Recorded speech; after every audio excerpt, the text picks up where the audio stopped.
وهل وعدتكم أنا؟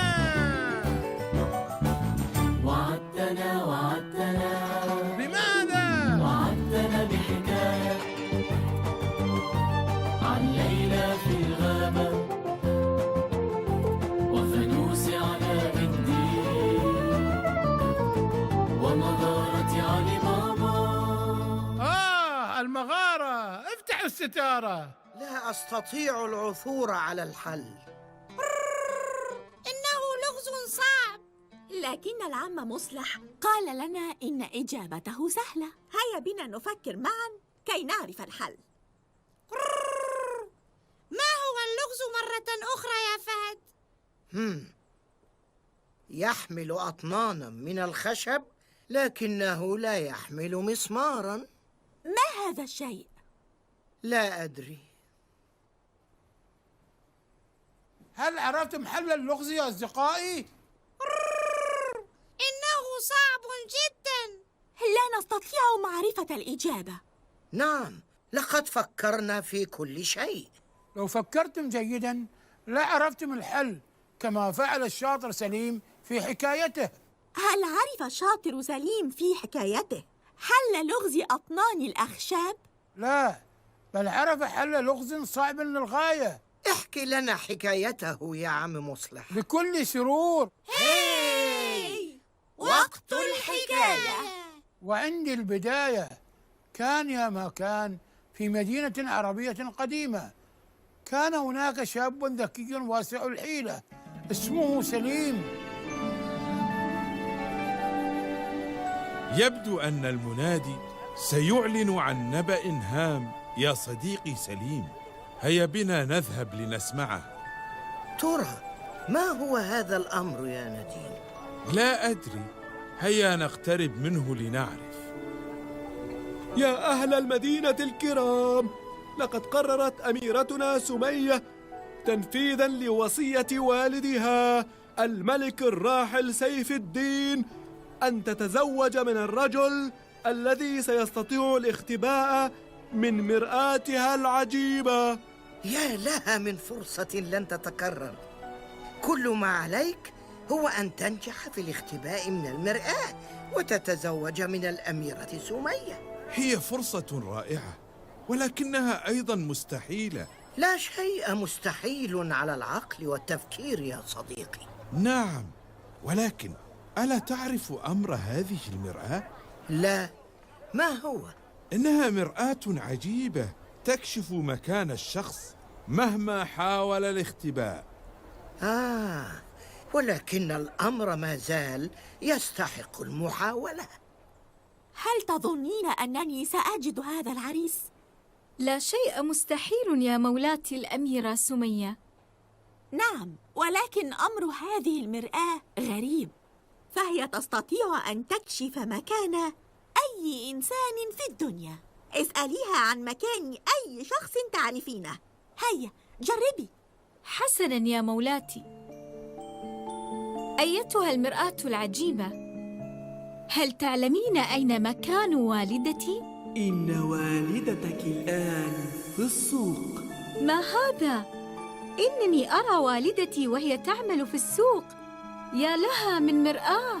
قلت لك لن يغلب هذه المرآة إلا شخص واسع الحيلة وشديد الذكاء. سيظهر يوماً ما يا مولاتي، لا بد أنه سيظهر. بدأ شباب البلدة يفكرون في حيلة عبقرية للتغلب على هذه المرآة وللزواج من الأميرة سمية.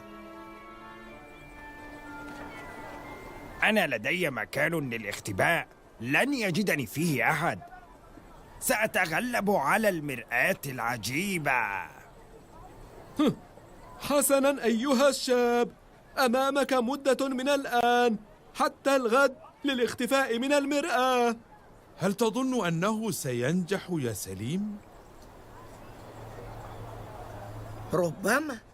لا بد أن هناك حلاً للغز هذه المرآة العجيبة. فشل الشباب في الاختباء من المرآة.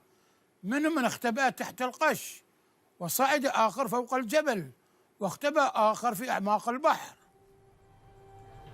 لقد أمسك المنادي بشخص آخر. لا بد أنه اختبأ في مكان يسهل كشفه. كيف وجدتني؟ لقد كنت في أعماق البحر.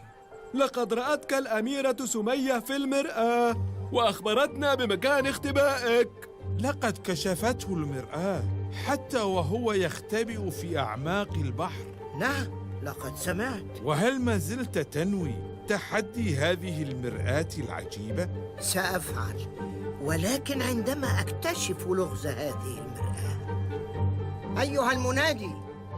نعم. أتعلم أين تعلق الأميرة سمية مرآتها العجيبة؟ بالطبع، فالجميع يعلم مكان المرآة. المرآة معلقة في الغرفة التي توجد أعلى برج القصر. شكراً لك. أيها الشاب، لا تتعب نفسك.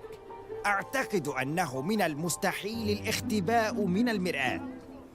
لقد فشلنا جميعاً في ذلك. أشكرك على نصيحتك أيها الشاب، ولكنني سأحاول بنفسي هزيمة هذه المرآة.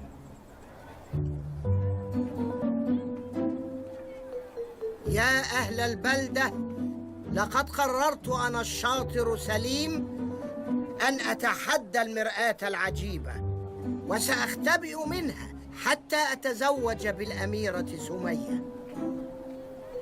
يا أهل البلدة، لقد قررت أنا الشاطر سليم أن أتحدى المرآة. أعلن سليم مواجهة هذا التحدي، فكر وفكر، ثم قرر دخول غرفة المرآة دون أن يراه أحد.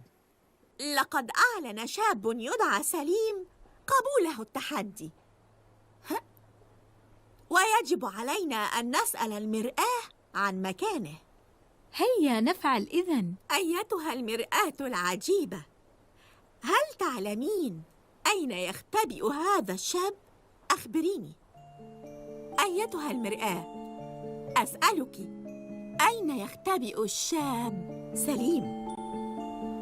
إن المرآة لا تعرف مكان سليم، وكل ما نراه هو انعكاس صورتنا في المرآة. يبدو أن سليم قد نجح في الاختباء من المرآة. سأعلن أن سليم سيصبح زوجي تنفيذاً لوصية والدي الملك.